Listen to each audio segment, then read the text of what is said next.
아멘. 귀한 찬양 감사드립니다. 이 시간 우리 말씀에 집중하면서 잠시 기도하겠습니다. 주의 성령님, 우리 마음에 감화감동하여 주시옵소서. 주님, 감사의 계절에 특별히 더 감사하게 하시니 감사합니다.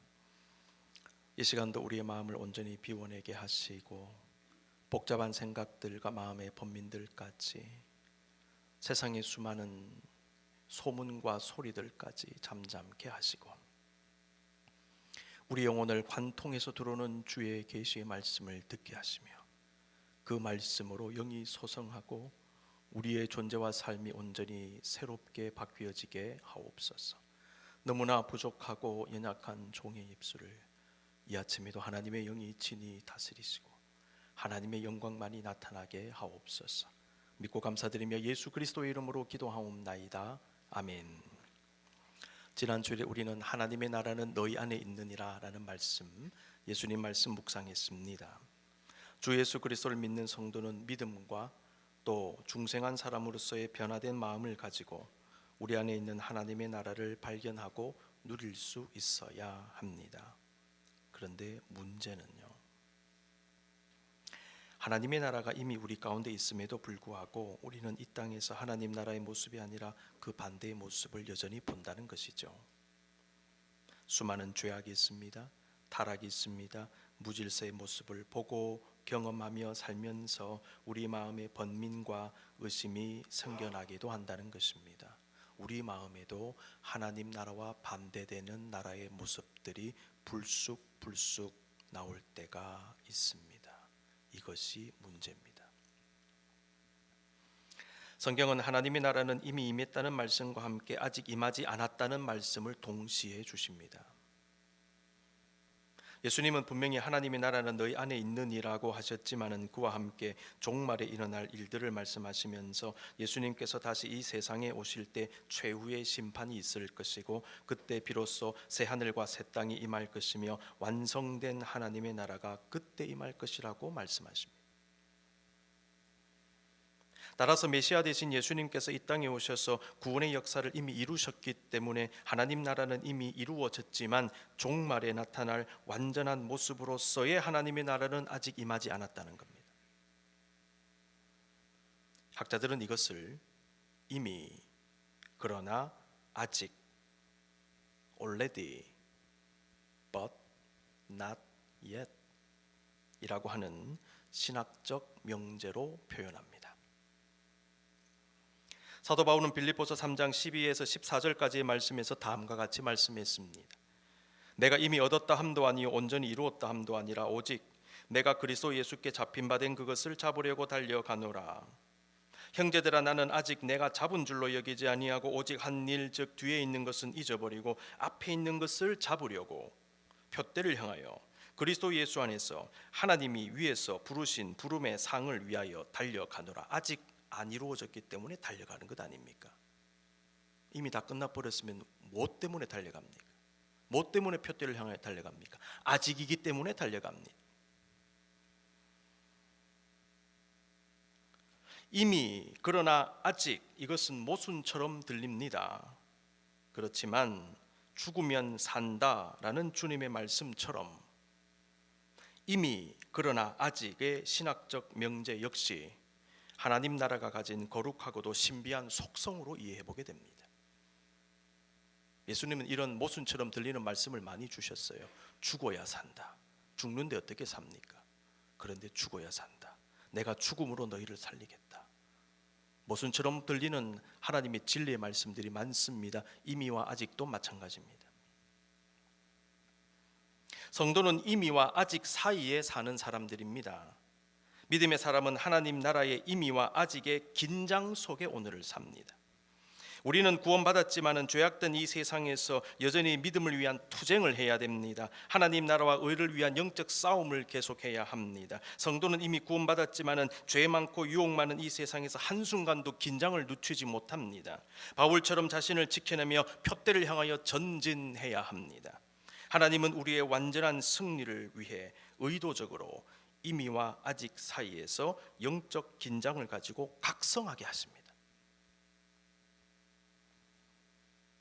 이미 그러나 아직 이 신학은 장차 완전히 이루어질 하나님 나라를 기대하고 소망하게 하면서 동시에 오늘의 삶에 충실하게 합니다. 미래를 지향하고 꿈꾸고 준비하는 사람은 오늘의 최선을 다할 수밖에 없습니다. 오늘의 최선을 다하는 것 이상으로 내일을 충실히 준비하는 것은 없습니다. 미래를 준비하십니까? 어떻게 준비하실 겁니까? 오늘의 최선을 다하는 것 이상의 준비가 있나요? 없습니다. 이미와 아직 사이에서 살아가는 우리는 한편으로는 하나님의 나라로 인한 행복과 기쁨을 경험하며 살지만은 또 한편으로는 이 땅의 죄악의 모습을 보며 낙담하지요. 나 자신의 죄와 허물과 각종 문제로 인하여 번민합니다. 방황도 합니다. 삶의 어려움과 고난 속에 힘들어하면서 내가 정말 하나님 나라를 누리고 있는지, 하나님을 섬기는데도 때때로 인생이 왜 이렇게 힘든지 우리는 질문하게 됩니다. 하나님 나라가 내 안에 있다고 하는데 내 인생 왜 이렇게 힘들까? 왜 이런 일들이 나타날까? 더 나아가 신앙과 영성생활의 열의를 잃기도 하지요. 심지어 믿음 자체의 회의를 느끼고 스스로 시험에 빠지며 감사를 잃어버리기도 합니다. 이 모든 문제들의 이유 중에 하나는 우리가 이미와 아직 사이에서 살아가기 때문일 것입니다. 그렇다면 우리는 어떻게 이미와 아직 사이에서 승리하는 믿음의 삶을 살 수 있을까요? 오늘 우리가 읽은 이 세 개의 본문은 이 질문에 대한 해답을 줍니다. 오늘 읽은 로마서 14장 17절, 데살로니가전서 5장 16에서 18절, 빌립보서 4장 6절 7절의 공통점 하나만 꼽자면 이 세 구절은 모두 우리 가운데 있는 하나님 나라를 발견하고 경험하며 실현해 나가는 성도들의 모습 자체를 보여준다는 것입니다. 그들의 영적 투쟁을 보여줍니다. 그들의 영적인 열심을 보여줍니다. 이미와 아직 사이에 긴장감을 가지면서 어떻게든 하나님 나라를 실현하여 살아보기 위한 그들의 열심과 노력을 보여주는 것입니다. 첫 번째, 하나님의 나라는 의와 평강과 희락이다 그랬습니다. 로마서 14장 17절 같이 읽습니다. 시작. 하나님의 나라는 먹는 것과 마시는 것이 아니요 오직 성령 안에 있는 의와 평강과 희락이라. 아멘. 이 말씀을 이해하기 위해서는 그 당시 로마 교회의 상황을 살펴볼 필요가 있겠습니다. 바울 당시 로마 교회는 다양한 문제들을 가지고 있었는데요. 그 중에 하나가 특정 음식을 먹이면 죄가 된다는 의견으로 인한 갈등이 있었어요. 로마 교회에서 음식 규례를 언급하면서 음식을 죄와 연결지은 사람들은 아마도 유대교 출신 성도들인 것으로 여겨집니다. 바울은 음식 자체가 죄와 연결되는 것은 아님을 말하면서 음식 문제로 믿음의 영향을 받거나 혹은 받지 않는 사람들 모두가 서로를 향한 비판과 비난을 멈춰라. 특정 음식을 먹으면 죄라고 생각하는 사람은 먹는 사람을 비판하는 것입니다. 또 어떤 사람은 그건 믿음과 상관없습니다. 그거 먹어도 괜찮습니다 라고 생각하는 거죠. 왜 그렇게 긴장하십니까? 왜 그렇게 그런 문제에 신경 쓰십니까? 양 두 그룹으로 나누어져 있었어요. 서로 비판하는 것입니다. 된다, 안 된다, 죄다, 아니다. 바울은 음식 자체가 죄와 연결되는 것은 아님을 말하면서 음식 문제로 믿음에 영향받지 마라. 받는 사람은 받는 대로 존중해줘라. 받지 않는 사람도 존중해줘라. 서로 화합해라. 하나가 되라. 이걸 얘기한 거예요. 그러면서 17절에서 이렇게 말씀한 것입니다. 하나님의 나라는 먹는 것과 마시는 것이 아니요 오직 성령 안에 있는 의와 평강과 희락이다. 이 말씀이 그런 맥락에서 나온 것입니다. 음식 규례로 인한 분쟁 상황을 이해하고 17절을 읽어야 합니다. 바울은 유대인들이 율법을 따라 음식을 가리듯이 특정 음식을 먹고 먹지 않고가 그 사람의 신앙과 경건을 보정하고 드러내는 것이 아님을 말씀한 것입니다. 성도들이 정말 관심을 가져야 할 부분은 성령 안에 있는 의와 평강과 희락이라는 것이죠. 이거 생각하지 않고 무슨 음식 먹고 안 먹고 이거 가지고 교회가 논쟁해서 되겠느냐라는 것입니다. 근데 이 세 가지는요 하나님 나라의 본질입니다. 하나님 나라는 예수 그리스도의 영이 임하는 것이고 그곳에는 의와 평강과 희락이 있는데 하나님 나라를 추구하는 사람은 이 세 가지를 구하고 실천하며 이루기를 원한다는 것입니다. 로마 교인들이 논쟁한 음식 규례는 먹고 마시는 것으로 표현이 되어 있죠. 이것은 단순히 먹고 마시는 그 자체만이 아니라 육신과 관련된 모든 문제들을 의미하는 것으로 확대해서 이해해 볼 수 있겠습니다. 육신과 관련된 모든 일. 하나님의 나라를 추구하는 믿음의 사람은 먹고 마시는 문제에서 완전히 자유로울 수는 없습니다. 우리는 육신을 가지고 있기 때문에. 사실 우리 모두가 삶을 영위하기 위해서 먹는 문제, 마시는 문제, 경제 문제 신경 쓸 수밖에 없습니다. 해결해야 합니다. 그러나 마치 그것이 우리의 존재와 삶의 전부인 것처럼 매달리고 집착해서는 안 된다는 것이죠. 학교가 중요합니다. 그러나 학교가 절대적인 게 아닙니다. 기업이 중요합니다. 그러나 기업이 절대적인 게 아닙니다. 인생의 성공이 중요하죠. 그러나 그것이 절대적인 것이 아니라는 것입니다. 자칫하면 그것이 마치 우상처럼 되는 거예요. 그런데 우리에게는 그것보다 더 높은 가치가 있다는 거예요. 의와 평강과 희락이다. 그것을 위해서 열심히 살면서도 그것에 지나치게 집착하여 매달리지 마라. 그것은 다 사라질 것이다. 사라질 것 붙잡다가 정말 사라지게 되는 것입니다. 믿음의 사람은 이 땅에서 무엇을 위해 살 것인가? 무엇을 위해 싸울 것인가? 그 싸움이 선한 싸움인가? 영적인 싸움인가? 이걸 늘 성찰해야 합니다. 로마 교회는 하나님의 규례를 지킨답시고 비본질적인 논쟁과 갈등과 싸움에 빠져들어 하나님의 나라를 구한 것이 아니라 세상 나라 구하고 말았어요. 왜냐하면 의와 평강과 희락을 교회에서 몰아내 버렸기 때문에. 그거 싸운다고.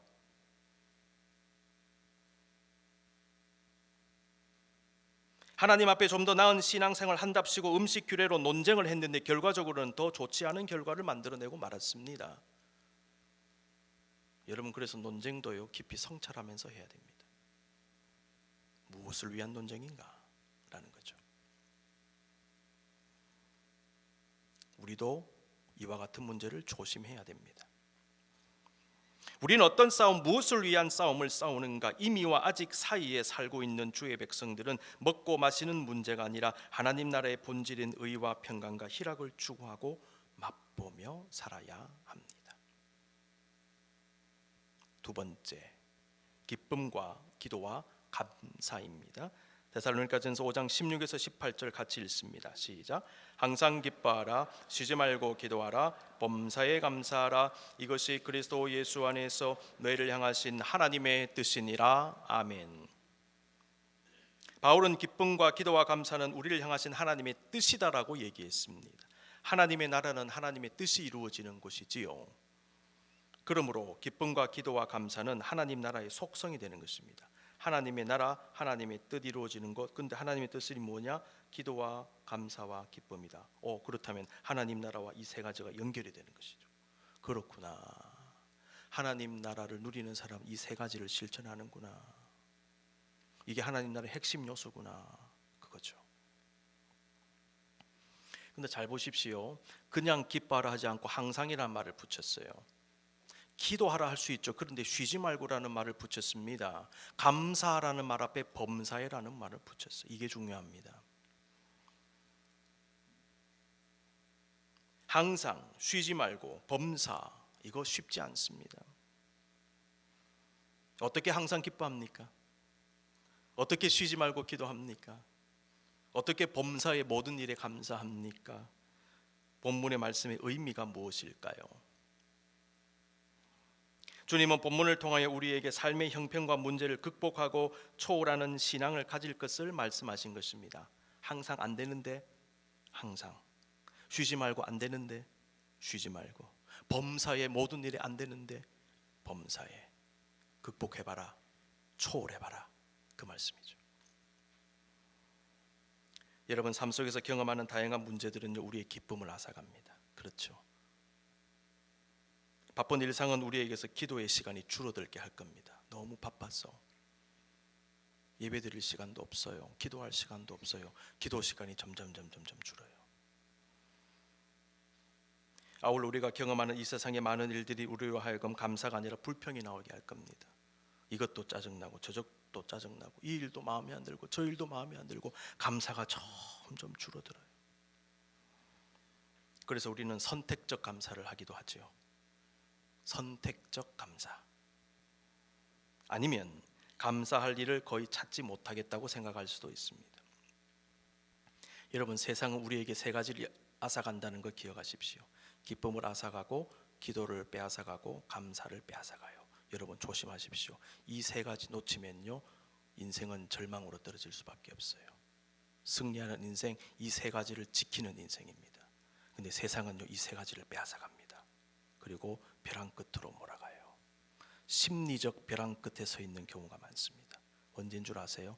기쁨이 없고 기도하지 않고 감사를 잃어버렸을 때 심리적 벼랑 끝에 서게 되는 것입니다. 심각한 상황입니다. 어떻게 되돌릴까요? 이 세 가지를 회복하시면 돼요.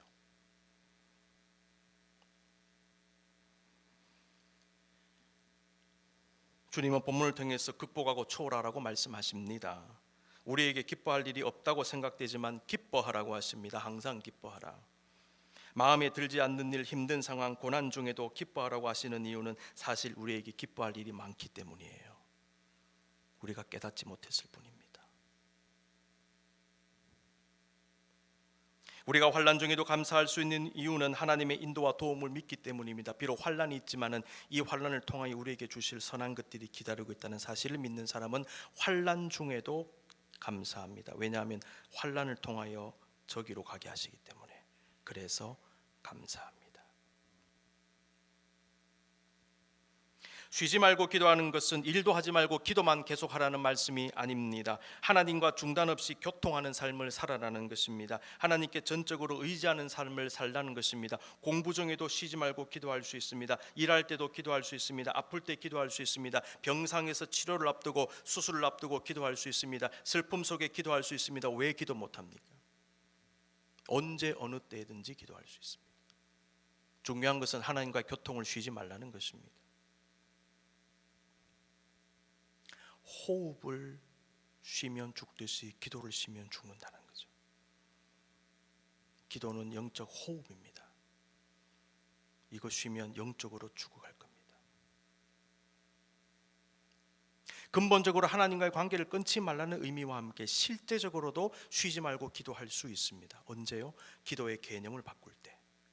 우리는 구하고 받는 개념으로만 생각하니까, 말로 하는 기도만 생각하니까, 골방 기도만 생각하고 교회에서만 기도하고 특정 장소와 시간을 떼어서만 기도한다고 생각하게 되잖아요. 그런데 기도는 다양한 종류의 기도가 있습니다. 침묵의 기도라는 것이 있습니다. 마음의 기도라는 것이 있습니다. 그것은 내가 침묵 가운데 할 수 있습니다. 걸어가면서도 할 수 있습니다. 생각으로도 할 수 있습니다. 벤치에 앉아서도 할 수 있습니다. 드라이빙 하면서도 할 수 있습니다. 그러니까 우리는 쉬지 말고 기도할 수 있게 되는 것입니다. 그래서 성경 말씀은 진리입니다. 너희가 정말 쉬지 말고 기도할 수 있다. 말로, 마음으로, 생각으로 기도할 수 있다. 그 기도를 멈추지 말라는 것입니다.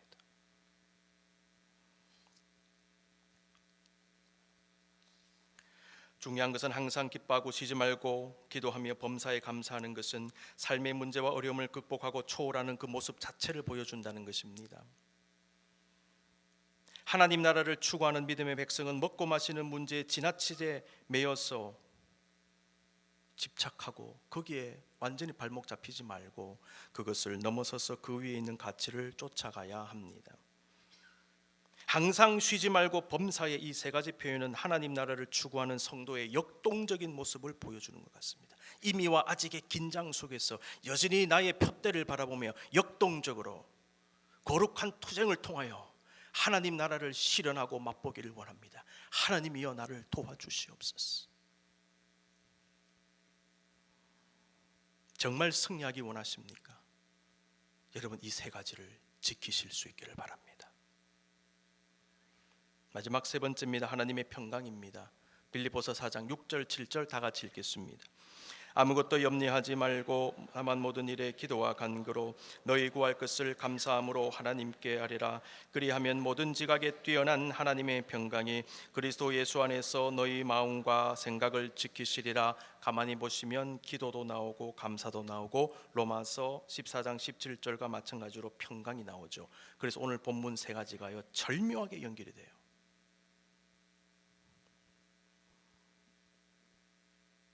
염려를 내려놓고 모든 일에 기도하고 감사함으로 하나님께 아뢰라 그랬는데 응답이 무엇입니까? 모든 지각에 뛰어난 하나님의 평강이 응답으로 주어집니다.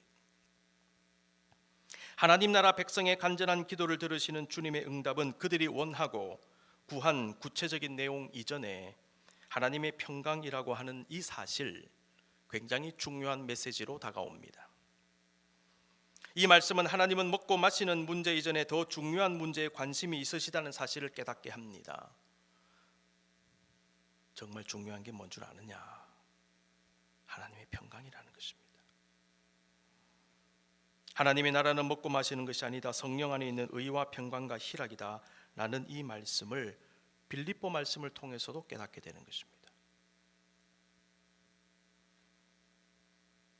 하나님은 우리에게 정말 필요한 응답을 주십니다. 많은 성도들이요 잘못 구할 뿐만 아니라 잘못된 응답을 기다릴 때가 많아요. 하나님의 응답은 우리의 필요와 생각과 관심과 기대를 넘어선다는 것입니다. 우리의 필요조차 넘어섭니다. 나는 이게 필요하다고 생각하는데 주님은 필요 없다고 말씀하실 때가 있어요. 나는 이게 필요 없습니다라고 생각하는데 주님은 필요하다라고 말씀하실 때가 있다는 것입니다. 그러므로 우리의 필요조차 넘어서시는 주의 응답. 하나님께서 평강을 주신다는 것은 우리의 필요를 아시는 주님께서 우리에게 가장 중요한 것을 주시겠다는 말씀으로도 받게 됩니다. 이와 함께 우리가 이미와 아직 사이에서 여전히 문제 많은 이 땅에 살면서 정말 무엇을 추구해야 할지도 깨닫게 합니다. 우리는 필요 없는 것을 구하기도 하고 구하지 않아야 할 것을 구하기도 하지요. 우리는 하나님 나라의 가치를 구하면서 특히 모든 지각에 뛰어난 하나님의 평강을 구해야 할 것입니다. 하나님의 평강을 여러분 얼마나 구하십니까? 평강이 무너지면요 돈도 다 소용없고 권력도 소용없고 아무것도 소용없어요. 평강이 무너지니까 그 많은 돈을 가지고 자살하잖아요. 권력이 있으면 뭐하니까 잠을 못 자는데요. 여러분 정말 필요한 게 무엇인지를 알고 구하셔야 됩니다. 뭐가 필요한 거냐? 뭐가 중요한 거냐? 내 인생에 있어서 수많은 인생들이 헛된 것을 구하는 것입니다. 정말 필요한 것을 구하지 않습니다. 근데 하나님 우리에게 말씀하세요. 내가 그것을 구했느냐? 네가 필요하냐? 내가 너에게 평강을 주겠다. 여러분 새로운 삶, 승리의 삶은요 여기서 시작되는 거예요. 평강을 확보하고 평강이 중심에 자리 잡은 사람, 어떤 시험과 환난도 넘어설 수 있습니다. 이런 사람은 기도하게 되는 것이고요, 이런 사람은 찬양하게 되는 것이고, 이런 사람은 감사하게 돼요. 그리고 고난도 극복합니다. 왜요? 내 안에 평강이 있잖아요.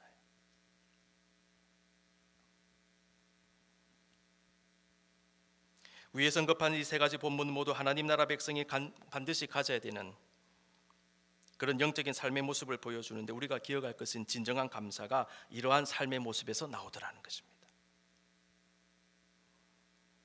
아직 완전히 이루어지지 않은 하나님 나라를 추구하며 살아가는 주의 백성은 고난과 환난 중에서도, 피곤한 중에서도, 질병 중에서도 우리 가운데 있는 하나님 나라로 인하여, 그리고 우리를 지키시고 인도하시는 하나님으로 인하여 감사하게 됩니다.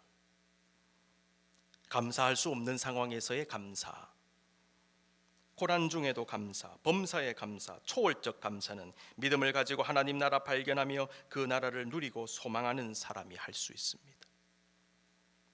그러므로 상황을 뛰어넘는 감사, 범사의 감사는 하나님 나라 백성의 믿음의 표현이 될 것입니다.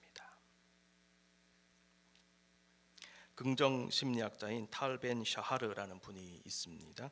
이분이 자기가 쓴 Choose the Life You Want라고 하는 책을 쓰셨는데, 직역하면 당신이 원하는 삶을 선택하라. 국문 번역은 행복을 미루지 마라 이렇게 번역이 되어 있는데 제가 몇 번 소개한 적이 있죠. 이 책에서요 토마스 크롬이라는 분이 쓴 Three Deep Breaths라고 하는 책을 인용하는데 세 번의 심호흡이라는 그런 말로 볼 수 있겠습니다. 호흡은 우리에게 평정과 기쁨을 찾게 해준다라고 말했습니다. 호흡은 우리에게 평정과 기쁨을 찾게 해준다. 인간은 바쁜 일상 속에서 끊임없는 스트레스와 죄책감과 분노와 피로 등에 시달리면서 우리 안에 투쟁과 도피의 반응이 일어난대요. 투쟁과 도피의 반응이 무엇일까? 전문적으로 얘기하면 이것은요 우리가 스트레스를 느끼는 자극을 받을 때에 잠재적인 위협과 싸우거나 혹은 그로부터 도망치도록 몸을 준비시키는 교감신경의 본능적 반응이랍니다. 스트레스가 딱 주어지면 일단은 싸워볼까 하는 마음이 움직여서 싸우려고 하다가 또 피해야 되겠다라는 생각도 가지는 거예요. 투쟁과 도피의 반응이 생긴대요. 우리가 투쟁과 도피의 반응에서 나를 지키고 평정과 기쁨을 찾기 위해서는 이완 반응이 필요하답니다. 그렇죠. 긴장하면 릴렉스 시켜줘야 되잖아요. 근데 긴장 상태로 계속하면 어떻게 됩니까? 망가져 버리는 것입니다. 그러니까 이완 반응이 필요한 거예요. 그런데 이 이완 반응을 돕는 것 중에 하나가 무엇인가? 명상이랍니다. 그리고 명상 가운데 심호흡을 하는 것이라고 제안합니다. 저자는 토마스 크롬이 말한 심호흡을 응용해서 세 번의 호흡을 실천하고 있는데 자기가 실천하고 있는 그 호흡법을 소개했습니다. 첫 번째는요. 첫 번째 호흡할 때 깊이 숨을 들이쉬고 복식호흡하면서 중심을 찾는 것입니다. 이런 우리 내면이 중심이 흐트러진 경우가 상당히 많거든요. 중심을 잡고 지금 여기에 내가 현존하는 데 집중한다. 우리 마음에 번민이 일어나온 이유는 과거의 일에 너무 신경을 쓰고 있거나 미래를 너무 걱정하고 있거나 근데 지금에 신경을 써야 되는데 과거 일로 걱정하고 미래를 신경 쓸 때에 지금에 집중을 못하는 거죠. 지금 중요한데 지금 살아야 되는데 지금 정신 차려야 되는데 너무 과거에 매여 있고 너무 앞날을 걱정하고 그러니까 오늘을 사는데 오늘을 살지 않는 것처럼 느껴지는 거예요. 그러니까 늘 삶이 힘들어요. 근데 지금 집중하라. 현존에 집중하라. 두 번째 심호흡을 할 때는 그날 하루의 목적이나 내 인생의 목적에 초점을 두라. 오늘의 목적 들으시고 깊이 내뱉으면서 오늘의 목적을 살피는 거예요. 그리고 인생의 근본 목적을 헤아리는 것입니다. 내가 지금 어디로 가고 있나 잡아주는 거죠. 세 번째 심호흡에서는 내가 감사하는 것에 집중하는 겁니다. 우리는 감사할 것이 많아요. 그런데 내가 부정적으로 생각하는 것들이 감사의 제목들을 덮어버리는 것입니다. 근데 이걸 걷어내야 돼요. 그리고 내가 감사할 일에 집중하는 것입니다. 얼마나 많이 찾을 수 있는지 몰라요. 여기에 집중하라. 과거의 좋은 만남들을 생각하라. 현재의 만남들을 생각하라. 가족과의 만남을 생각하라. 그리고 앞으로 있을 좋은 만남을 생각하라. 거기에 집중하라.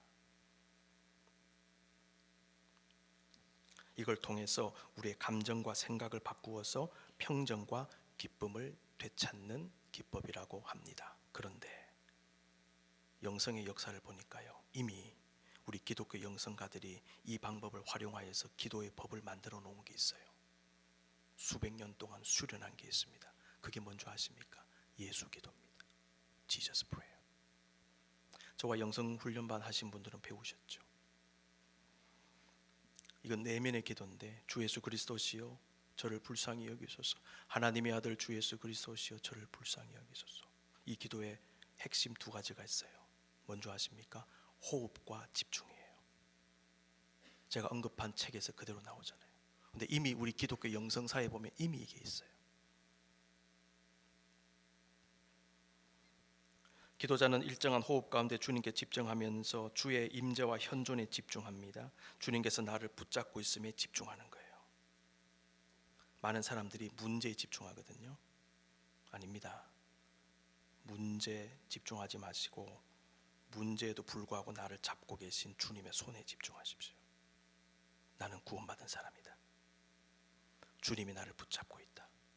주의 성령이 지금 이 자리에 계신다. 하나님의 현존, 구원받는 존재로서의 나의 현존의 삶, 내가 지금 예배하고 있고, 내가 지금 기도하고 있고, 내가 지금 주를 섬기고 있다. 이 현존, 주와 함께하는 현존에 여러분 집중하셔야 돼요.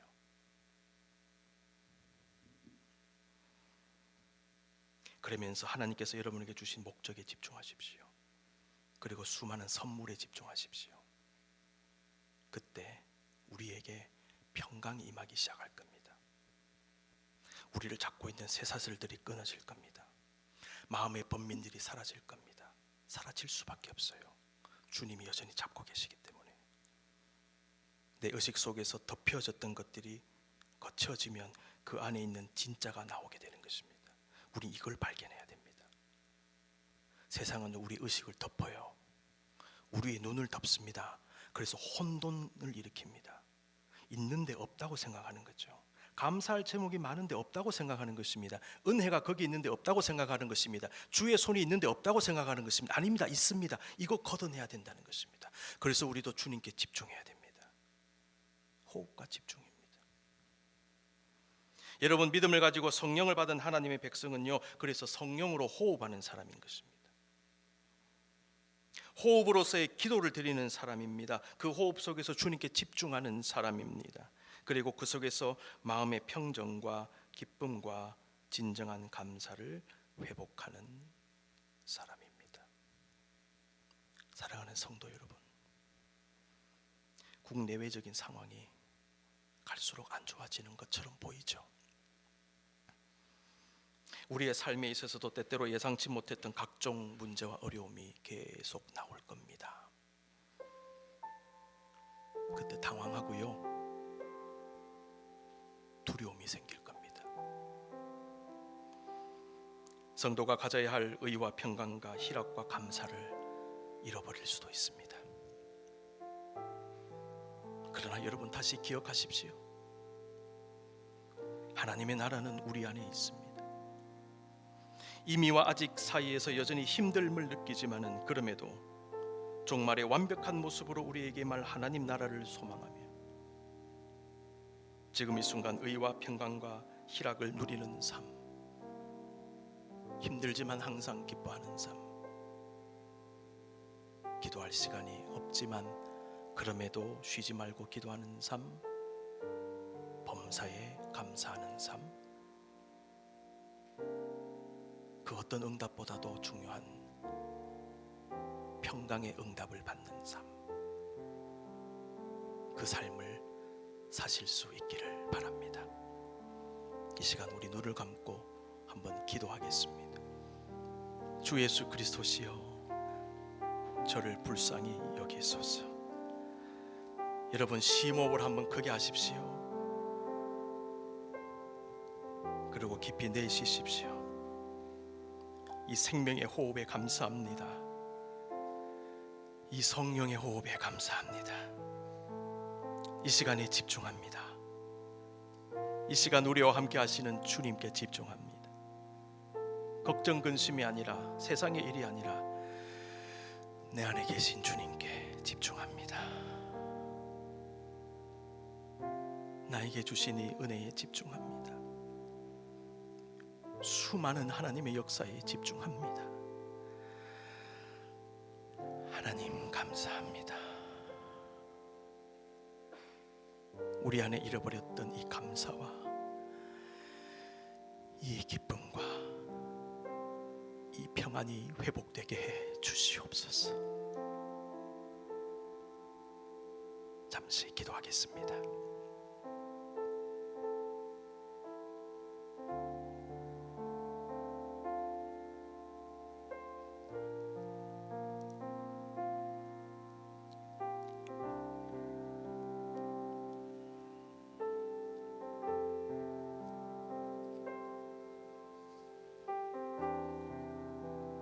그렇습니다. 주님, 우리는 이미 기쁨을 누릴 수 있었습니다.